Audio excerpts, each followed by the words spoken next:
오늘 하나님께서 우리 공동체에게 주신 말씀 같이 보겠습니다.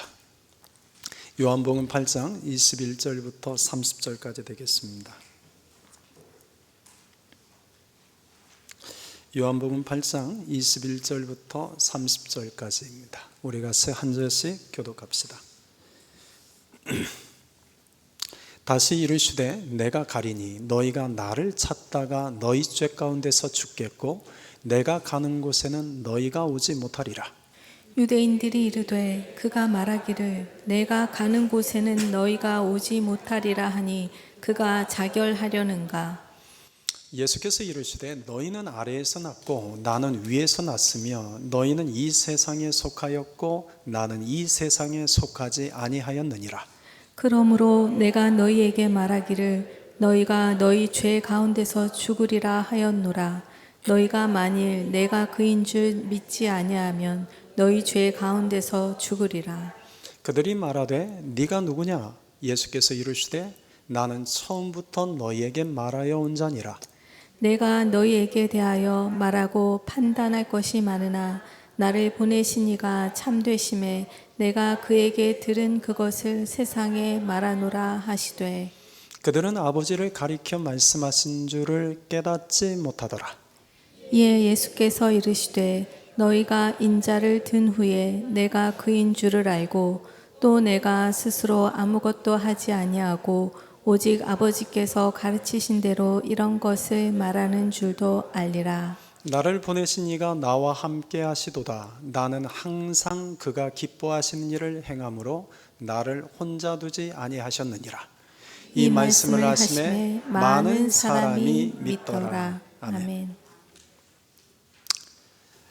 나는 누구인가? 라는 질문에 대해서 여러분들은 어떤 답을 하시겠습니까? 오랜 세월 동안 수많은 철학자, 과학자, 또 인문학자, 인류학자들이 나는 누구인가? 라는 질문을 던졌습니다. 그러나 그 누구도 인간 본질에 대한 이 질문에 답을 내놓지 못했습니다. 소크라테스는 사람을 만날 때마다 이렇게 질문을 했습니다. 이렇게 말을 했습니다. 너 자신을 알라. 너 자신을 알라. 하루는 제자들이 소크라테스에게 물었습니다. 스승님은 자기 자신을 아십니까? 그러자 소크라테스가 이같이 대답했습니다. 나도 내 자신을 잘 모르겠다. 여러분, 이것이 가장 정직하고 정확한 대답일 것입니다. 사람은 어느 누구도 내 자신을 모릅니다. 저도 저를 잘 모릅니다. 여러분들이 여러분 자신을 안다고 생각하는 것 아마 착각일지 모릅니다. 어느 누구도 자기 자신을 알지 못합니다. 그런데도 마치 다른 사람에 대해서는 내가 다 아는 것처럼 너무나도 쉽게 비난, 정죄, 판단을 합니다. 이런 불합리한 인간들을 향하여 예수님께서 하신 말씀이 마태복음 7장 3절입니다. 어찌하여 너는 남의 눈 속에 있는 티는 보면서 네 눈 속에 있는 들보는 깨닫지 못하느냐. 자기 자신 안에 있는 들보가 있는데도 그것을 사람들은 알지 못합니다. 깨닫지 못합니다. 그런데도 다른 사람 안에 있는 작은 티라도 보기만 하면 그것을 견디지 못하고 쉽게 비난, 판단, 정죄의 돌을 던집니다. 그래서 예수님은 간음하는 현장에서 붙잡혀온 여인을 둘러싼 사람들에게 이같이 말씀하셨습니다. 너희 중에 죄 없는 자가 먼저 돌로 치라. 너희 눈에 들보가 없는 자가 먼저 돌로 치라.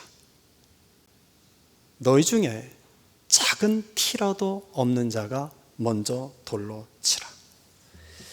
나는 누구인가? 여러분, 이 질문에 대해서 우리는 어느 누구도 대답할 수 없습니다. 그러나 이 질문에 대하여 바르게 대답할 수 있는 분이 한 분 계십니다. 바로 예수님이십니다. 예수님은 나의 모든 것을 다 아시는 분이기 때문입니다. 예수님은 내가 무슨 말을 했는지도 아시고 내가 어떤 행동을 했는지도 아십니다. 심지어 예수님은 내가 그 말을 했을 때, 그 행동을 했을 때 내가 어떤 생각으로 했는지조차 아십니다. 우리는 사람도 속이고 나 자신도 속입니다. 그러나 주님은 속지 않으십니다. 우리를 정확하게 아십니다. 내 뼛속에 있는 것까지 정확하게 세고 계십니다. 그럼에도 불구하고 예수님이 우리를 사랑하신다는 것은 저는 기적이라고 생각합니다. 나를 너무나도 잘 아시는데 그럼에도 불구하고 주님이 나를 사랑하신다는 것은 이 땅에서 우리가 받는 최고의 기적 중에 하나입니다. 그 예수님만이 나는 누구인가? 라는 이 질문에 대해서 정확하게 대답하실 수 있습니다. 오늘 예수님이 우리에게 이 나는 누구인가? 인생은 무엇인가에 대한 그 본질에 대해서 정확하게 한마디로 말씀하십니다. 21절에 보면 너희가 나를 찾다가 너희 죄 가운데서 죽겠고. 여러분, 인간의 실존을 단 한마디로 주님은 이렇게 정의하십니다. 인간은 죄 가운데서 죽어가는 존재다라는 것입니다.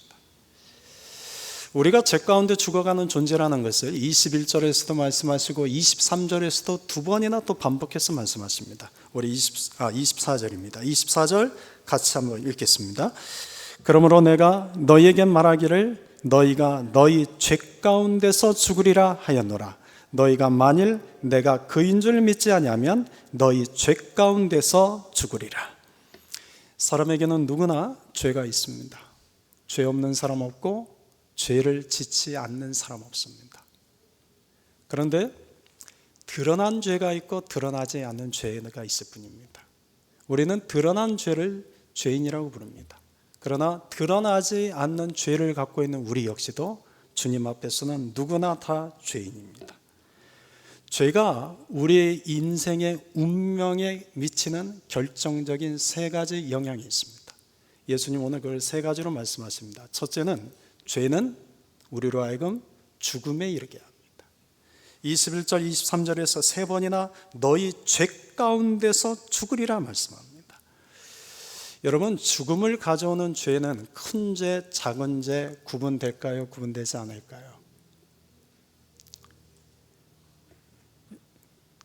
여러분, 죽음을 가져오는 이 죄는 큰 죄, 작은 죄 구분이 될까요? 구분되지 않을까요? 큰 죄, 작은 죄를 구분하는 것은 인간의 법입니다. 그러나 하나님의 법에서는 큰 죄, 작은 죄를 구분하지 않습니다. 우리는 나는 그래도 죄를 조금 졌지만 저 사람은 죄를 많이 졌지 않습니까? 큰 죄, 작은 죄, 적은 죄, 많은 죄 구분하지만 하나님 앞에서는 큰 죄, 작은 죄가 없습니다. 적은 죄, 많은 죄도 없습니다. 똑같은 죄입니다. 죄를 지은다는 똑같은 죄인이요, 그 죄 때문에 누구나 다 사망에 이르게 됩니다. 우리가 잘 아는 것처럼 반도체를 생산하는 공정에서는 가장 신경 쓸 일이 작은 미세먼지 하나도 들어오지 못하게 막는 것입니다. 작은 미세먼지 하나라도 반도체 만드는 과정에 들어가게 되면 그 반도체는 불량품이 됩니다. 그런데 생각해 보십시오. 불량품이 된 반도체들이 폐기를 앞두고 모여있는데 자기들끼리 서로 이야기를 하는 겁니다. 야, 나는 그래도 미세먼지 하나 묻어서 불량 반도체가 됐는데 너는 흙덩이가 묻었다? 그런데 반도체를 만드는 작업자의 입장에서는 미세먼지 하나 묻어서 불량이 된 반도체나 흙덩이가 묻어서 불량이 된 반도체나 똑같은 불량 반도체입니다. 어떻게 해야 됩니까? 폐기시켜야 됩니다. 여러분, 인간은 반도체보다 더 정교하게 만드셨습니다. 여러분, 인간은 하나님이 반도체하고는 비교할 수 없을 만큼 정교하게 우리를 만드셨습니다. 그래서 우리 안에 작은 먼지와 같은 죄 하나마저도 우리를 불량이 되게 만듭니다. 우리를 죄인이 되게 만듭니다. 그 결과 죽음에 이르게 합니다. 여러분, 그러므로 작은 죄, 큰 죄 없습니다. 적은 죄, 많은 죄 없습니다.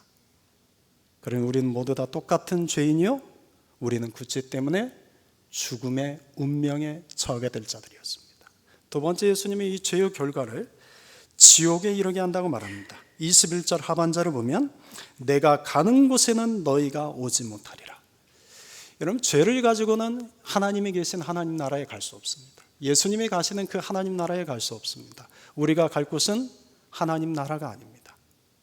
죄 때문입니다. 세 번째, 이 죄는 23절에 보는 것처럼 세상에 속한 자로 살게 합니다. 23절, 너희는 아래에서 났고 너희는 이 세상에 속하였다.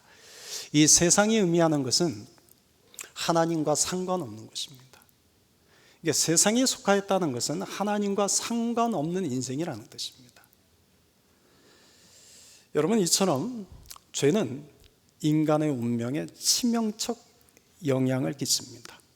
우리를 죽음으로 끌고 가고 우리를 하나님 나라에 들어가지 못하게 만들고 우리를 하나님께 속한 자가 아닌 세상에 속한 자로 살게 합니다.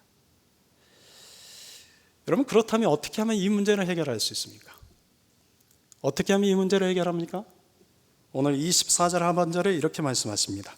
너희가 만일 내가 그인 줄 믿지 아니하면 너희 죄 가운데서 죽으리라. 예수님을 믿는 믿음을 통해서만 이 문제가 해결될 수 있다는 말씀입니다.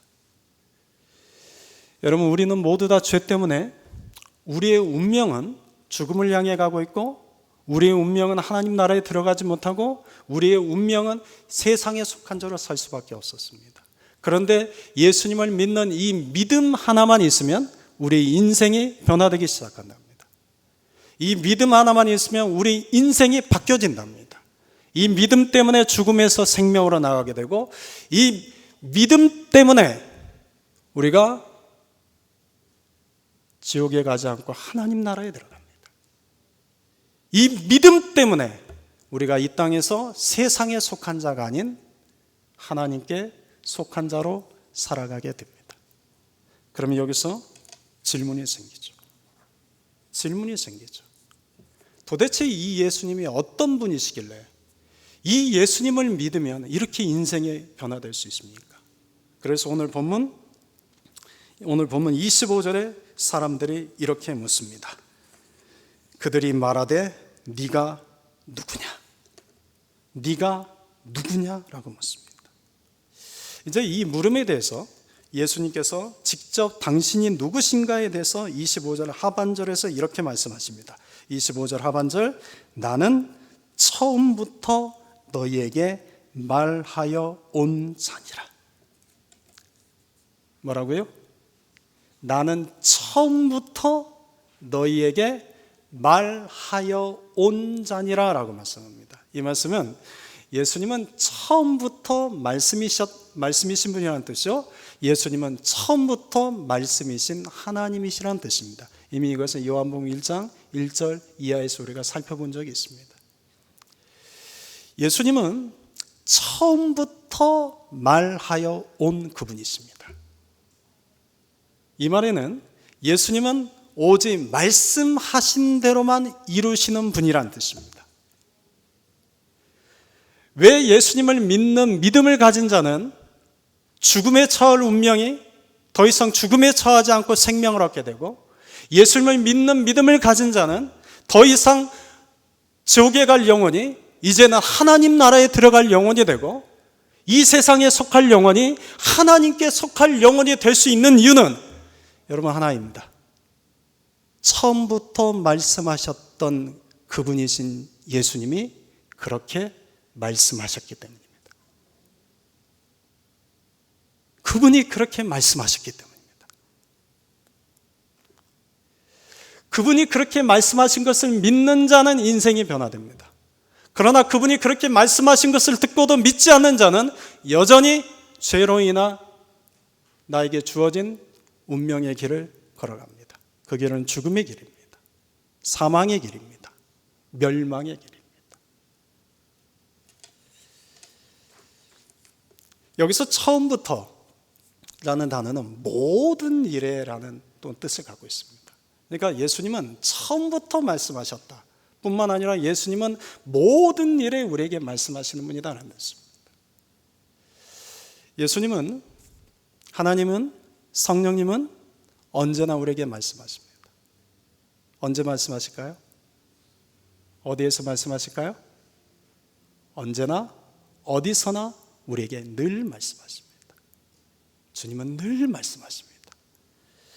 우리가 기도할 때도 말씀하시고, 찬양할 때도 말씀하시고, 말씀을 들을 때도 말씀하시고, 밥 먹을 때도 말씀하시고, 화장실을 갈 때도 말씀하시고, 청소할 때도 말씀하시고, 마켓에서 장을 볼 때도 말씀하시고, 사람을 만나 이야기를 나눌 때도 말씀하시고, 내 삶에 일어나는 크고 작은 사건들 속에서도 주님은 끊임없이 말씀하십니다.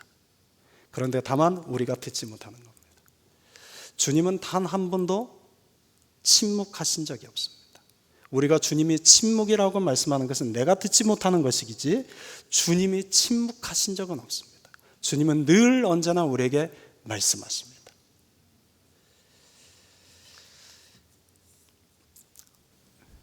집사님 한 분이 이런 간증을 나눠주셨어요. 30년 동안 매형하고 관계가 좋지 않았다고 그래요.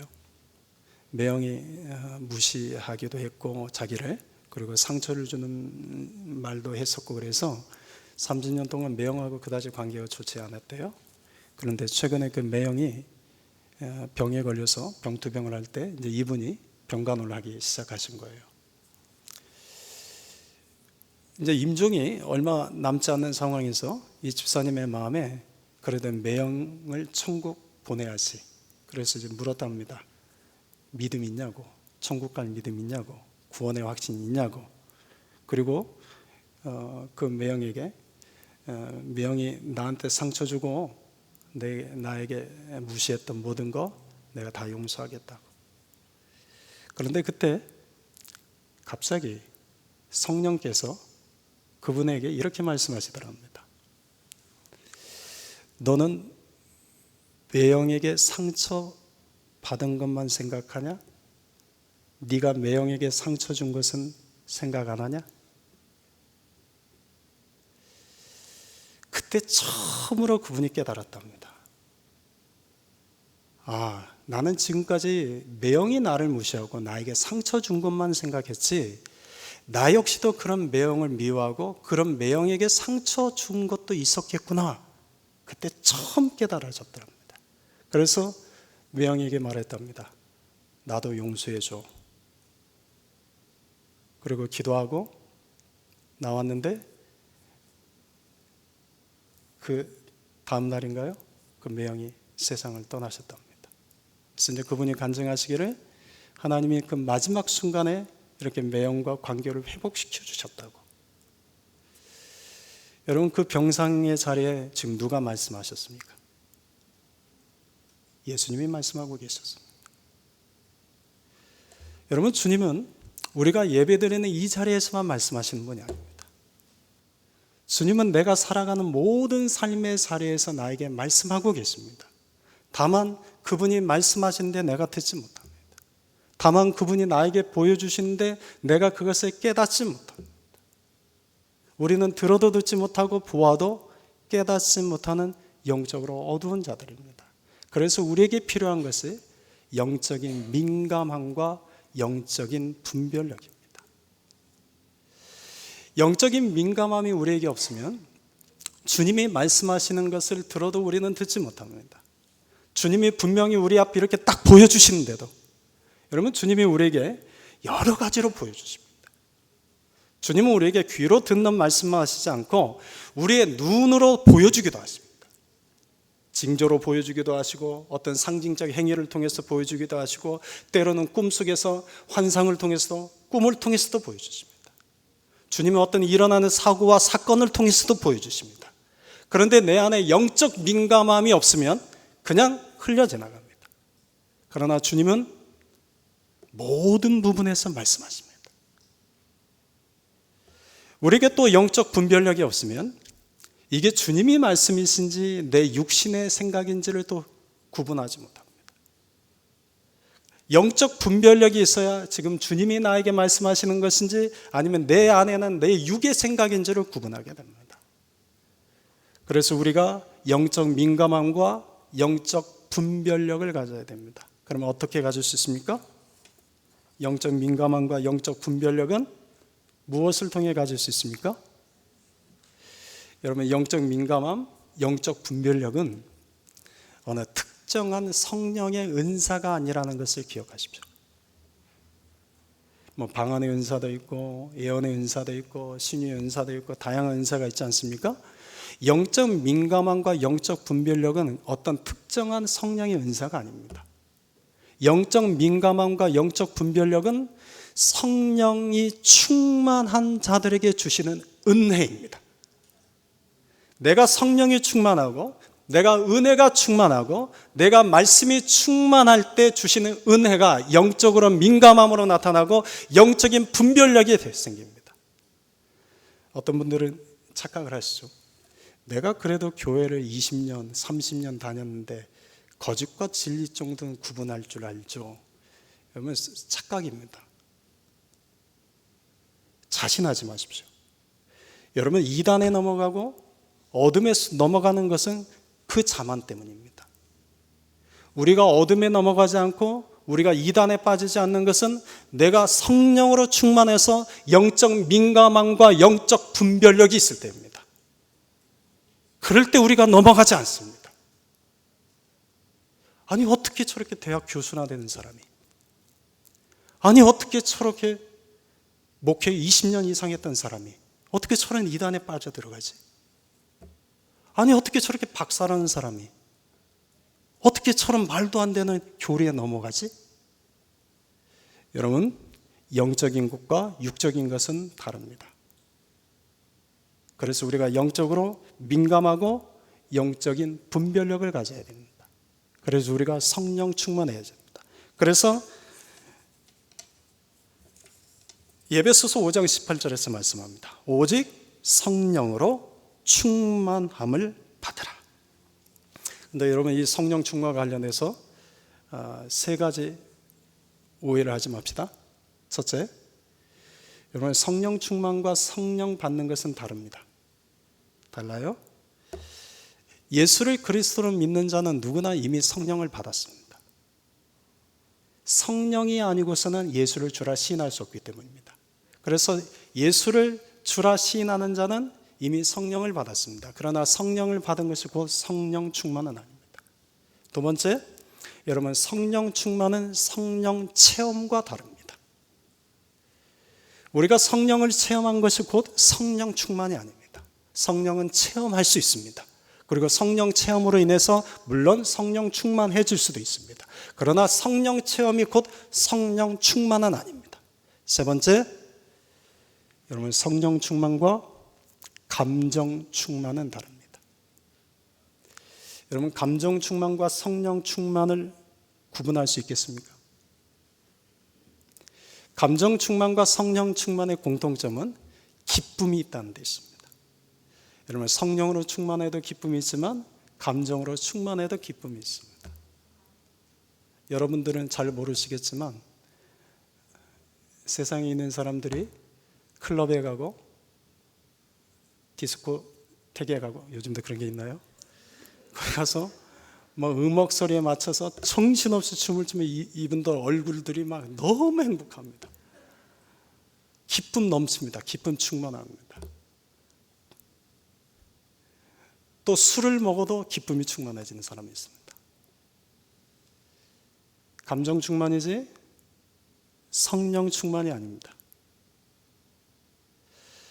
감정 충만과 성령 충만의 차이는, 감정 충만은 짧습니다, 기간이. 그런데 성령 충만은 시간이 깁니다. 교회 와서 여러분들이 찬양을 드립니다. 예배를 드립니다. 기도합니다. 그때 은혜를 받으면 기쁘죠? 기쁘죠? 그럼 나갈 때 기뻐요? 근데 나가자마자 갑자기 얼굴 안색이 바뀌면서 화를 내기 시작하고 불평하기 시작하고 눈을 흘기기 시작한다면 그가 예배당 안에서 받은 것은 성령 충만일까요? 감정 충만일까요? 감정 충만입니다. 감정 충만입니다. 성령 충만은 적어도 일주일은 갑니다. 뭐라고요? 성령 충만은 적어도 일주일은 갑니다. 그래서 오늘 예배자에서 성령 충만한 자는 적어도 일주일을 버티고 다시 와서 또 충만을 받는 거예요. 감정 충만한 자는 이 자리에서 환하게 웃습니다. 너무 행복하죠? 나가자마자 금방 꼬꾸라집니다. 감정 충만한 사람이 많을까요? 성령 충만한 사람이 많을까요? 여러분은 감정 충만할 때가 많습니까? 성령 충만할 때가 많습니까? 저는 여러분들이 성령 충만한 자들이 되기를 진심으로 주님의 이름으로 축원드립니다. 성령으로 충만할 때 일주일의 삶이 행복합니다. 성령으로 충만할 때 일주일 내 삶 가운데 일어나는 크고 작은 모든 일들 가운데 영적 민감함과 영적 분별력을 가지고 나에게 하시는 그분의 음성을 듣고 따라갑니다. 우리 모두가 정말 성령 충만한 그런 사람들이 되기를 바랍니다. 그런데 성령 충만하지 못하면 27절을 읽겠습니다. 같이 읽겠습니다. 그들은 아버지를 가리켜 말씀하신 줄을 깨닫지 못하더라. 여러분 지금 누가 말씀하고 계십니까? 여러분 그리스도이시오 하나님이신 예수님이 유대인들 앞에서 직접 말씀하고 계시는데도 불구하고 이들이 그 말씀을 듣고도 깨닫지 못합니다. 예수님이 오셔서 말씀을 전하시는데도 그 전하신 그 말씀을 깨닫지 못합니다. 그분이 전하시는 그분의 음성을 깨닫지 못합니다. 막혀있기 때문입니다.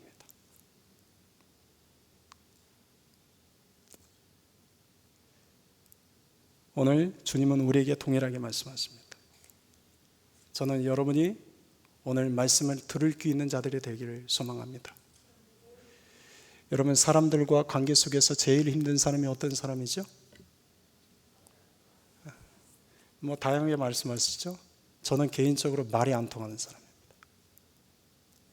말이 안 통하는 사람하고는 정말 힘듭니다. 여러분은 그런 사람 없죠? 말이 안 통하는 사람하고 이야기를 하면 벽에 대고 이야기하는 것은 답답합니다. 근데 여자분들은 수다라도 떨죠, 나가서. 그 남자들은 그래 술 먹는 것 같아요. 답답하니까. 우리가 또 이런 말을 하죠. 영적으로 통하는 사람, 영적으로 통하지 않는 사람 말합니다. 여러분 영적으로 통한다는 것은 무슨 뜻입니까?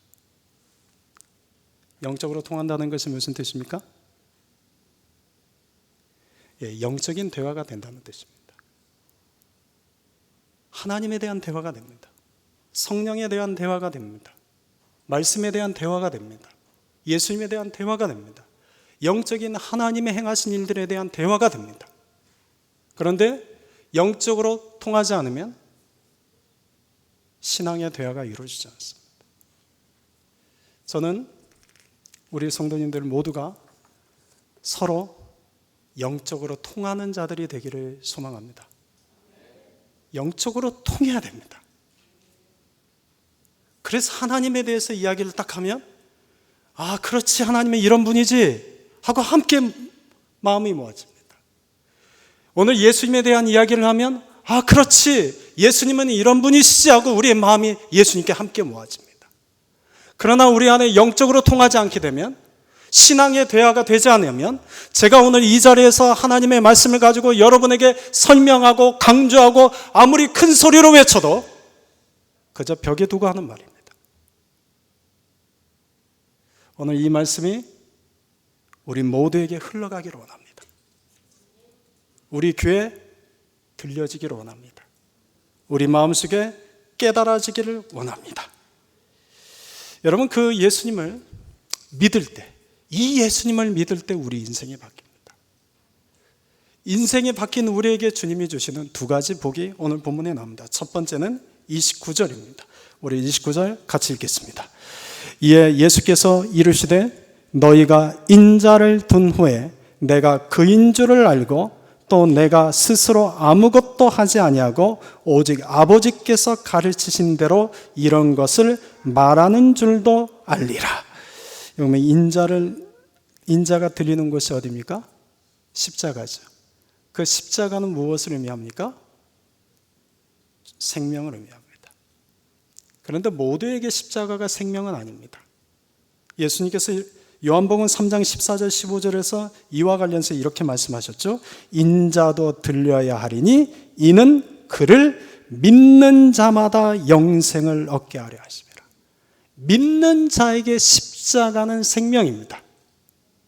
믿는 자에게 십자가는 죽음이 아닙니다. 생명입니다. 그런데 29절에 다시 28절에 돌아와서 보면 예수께서 이르시되 너희가 인자를 둔 후에 내가 그인 줄을 너희가 알 거고 내가 말하는 줄도 알리라. 십자가에 달리신 그 예수님을 믿는 자가 알게 된답니다. 여기서 이 안다라는 뜻은 능력을 의미합니다. 지식이 아닙니다. 십자가에 달리신 예수님을 믿는 자에게 예수님은, 그분이 달리신 십자가는 능력이 됩니다. 예수님이 누구신지를 알게 하는 능력이요, 예수님의 말씀하신 것이 무엇인지를 알게 하는 능력이요, 내 삶 가운데 죄와 죽음과 어둠과 절망에서부터 이기게 하는 능력이 됩니다. 그래서 십자가에 달리신 예수님을 믿는 것입니다. 히브리서 12장 2절에 믿음의 주여 또 온전케 하신 이 예수를 바라보자. 십자가에 달리신 그 예수, 우리의 믿음의 주님이시여 우리를 온전케 하시는 그 예수님, 우리에게 능력이 되시는 그 예수님을 믿음으로 바라보자. 그 예수님을 바라봅시다. 여러분들은 요즘 무엇을 바라보고 계십니까? 여러분은 요즘에 여러분의 마음을 빼앗고 있는 것은 무엇입니까? 여러분의 마음을 힘들게 하고 절망케 하고 근심과 염려에 빠뜨리는 것은 무엇입니까? 그 시선을 들어 십자가에 달리신 예수님을 믿음으로 바라보십시오. 그 예수님이 우리에게 능력이 되게 하십니다. 둘째, 29절입니다. 우리 같이 읽읍시다. 나를 보내신 이가 나와 함께 하시도다. 나는 항상 그가 기뻐하는 일을 행함으로 나를 혼자 두지 아니하셨느니라. 여기 나를 보내신 이라는 이 표현은 요한복음에서는 두 가지 의미, 중의적 표현입니다. 예수님에게 나를 보내신 이는 하나님이시요 제자들에게 나를 보내시는 예수님이십니다. 그래서 예수님은 요한복음에서 하나님이 아버지가 나를 보내셨다, 아버지가 나를 보내는 것처럼 나도 너희를 세상에 보낸다. 나를 보내신 이가 예수님에게는 하나님이라면 오늘 우리에게 나를 보내신 이는 우리가 믿는 예수님이십니다. 그 예수님이 우리와 함께 하십니다. 우리를 혼자 두지 않으십니다. 여러분, 예수님이 나와 함께 하시면 나를 굳세게 하시고 나를 도와주시고 나를 붙들어 주십니다. 이사야서 41장 10절 말씀을 우리 같이 한번 읽어볼까요? 시작. 두려워 말라, 내가 너와 함께 함이니라. 놀라지 말라, 나는 네 하나님이 됨이니라. 내가 너를 굳세게 하리라. 참으로 너를 도와주리라. 참으로 나의 의로운 오른손으로 너를 붙들리라. 아멘. 함께 한다는 의미입니다. 또 하나, 주님이 나와 함께 하시면 어떤 상황에서도 나를 떠나지 않으시고 버리지 않으십니다. 신명기 31장 6절입니다. 같이 읽습니다. 너는 마음을 강하게 하고 담대히 하라. 그들을 두려워 말라. 그들 앞에서 떨지 말라. 이는 내 하나님 여호와 그가 너와 함께 행하실 것임이라. 반드시 너를 떠나지 아니하시며 버리지 아니하시리라. 여러분, 성경을 제가 읽게 하는 이유가 있습니다. 성경을 읽게 하는 것은 성경 말씀을 여러분의 영혼에 선포하라는 뜻입니다. 하나님의 말씀은 살아있는 말씀입니다. 이 말씀을 내 영혼에 선포하는 것입니다. 주님이 나와 함께 하시면 그 어떤 어려움과 역경도 이겨낼 수 있습니다. 이사야서 43장 2절입니다. 같이 읽습니다. 네가 물 가운데로 지날 때 내가 너와 함께하며 강을 건널 때 그것이 너를 덮치지 못할 것이며 네가 불 가운데로 행할 때 타지 아니하며 불꽃이 너를 삼키지 아니하리라. 또 시편 23편 4절입니다. 내가 사망의 음침한 골짜기로 다닐지라도 해를 두려워하지 않을 것은 주께서 나와 함께 하심이라. 주의 지팡이와 막대기가 나를 안위하시나이다. 아멘. 십자가에 달린 예수님을 믿는 자들에게 오늘도 예수님은 이와 같이 함께 하십니다. 오늘 결론은 이렇게 끝을 맺습니다. 30절입니다. 이 말씀을 하심에 많은 사람이 믿더라. 여러분, 오늘 30절 이 결론에 도달했을 때 예수님의 마음은 어땠을까요? 기쁘셨을까요? 그냥 덤덤하셨을까요? 여러분, 우리가 지금 요한복음 1장부터 쭉 차례대로 살펴왔죠? 같이 따라오신 분은 알 겁니다. 이때 예수님은 엄청 기뻐하셨을 겁니다. 예수님이 말씀하셨을 때 6장 하반절을 보면 제자들이 예수님을 떠나갔습니다. 그 말씀 너무 어렵다. 제자들이 대거 떠나갔습니다. 예수님의 종교 지도자들 앞에서 예수님이 말씀을 하시자 예수님의 그 말씀을 듣고 예수님을 죽이려고 유대인들이 모의하기 시작했습니다. 그런데 오늘 이 예수님의 말씀을 듣고 사람들이 많이 믿었더라. 그러면 설교자 입장에서도 말씀을 전하고 난 뒤에 그 말씀에 은혜 받은 성도, 그 말씀을 내가 믿겠습니다 하고 다짐하는 성도를 볼 때 기쁘죠. 근데 설교를 하고 난 뒤에 은혜 받지 않고 다짐하지 않고 오늘 또 예배 드리고 갔다 이러고 떠나는 성도를 볼 때 설교자 입장에서는 마음이 힘들죠. 그건 설교한 사람만 압니다. 인간인 저도 이런데 하물며 예수님은 어떠셨을까? 하나님이신 예수님이 말씀을 전했는데도 제자들이 떠났습니다. 하나님이 말씀하셨는데도 하나님을 섬긴다고는 종교 지도자들이 예수님을 잡아 죽이려고 모의를 했습니다. 그런데 오늘 예수님이 말씀하실 때 많은 이들이 예수님을 믿게 되었다. 얼마나 기쁘셨을까요? 여러분, 오늘 이 말씀에 믿으시겠습니까? 오늘 이들이 믿는 믿음은 예수님을 시인하는 믿음입니다. 그런데 예수님을 시인하는 믿음이 곧 삶의 고백이 되는 믿음이 되는 것은 아닙니다. 이들은 적어도 예수님 믿지 않았던 자들에게 예수님을 시인하는 그 믿음 하나만으로도 예수님은 너무 기쁘셨을 겁니다. 그런데 우리는 예수님 믿죠? 예수님 믿죠? 여러분, 예수님 믿는다고 시인하시죠? 우리는 이미 예수님을 시인하는 믿음이 있습니다. 그런데 오늘 주님이 이 마지막 말씀을 통하여 우리에게 원하시는 것이 무엇이겠습니까? 그저 예수님 믿는다고 시인하는 믿음의 수준이겠습니까? 아니면 이제는 우리의 삶의 고백이 되는 믿음이 되는 것이겠습니까?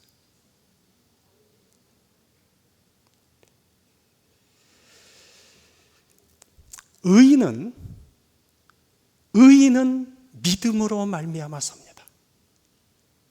의인은 믿음으로 말미암아 삽니다. 이 믿음에는 일시적인 믿음이 있고 지속적인 믿음이 있습니다. 일시적인 믿음은 한 번 믿는 것으로 다 끝났다고 생각하는 겁니다. 그렇지 않습니다. 의인은 믿음으로 말미암아 산다는 것은 일시적 일회성 믿음이 아니라 지속적 믿음입니다. 내 삶 속에서 끊임없이 믿음으로 살아가는 것입니다. 삶의 고백이 되는 믿음이 되는 것입니다. 사랑하는 성도 여러분, 우리의 믿음이 삶의 고백이 되는 믿음이 되도록 우리 함께 나아갑시다.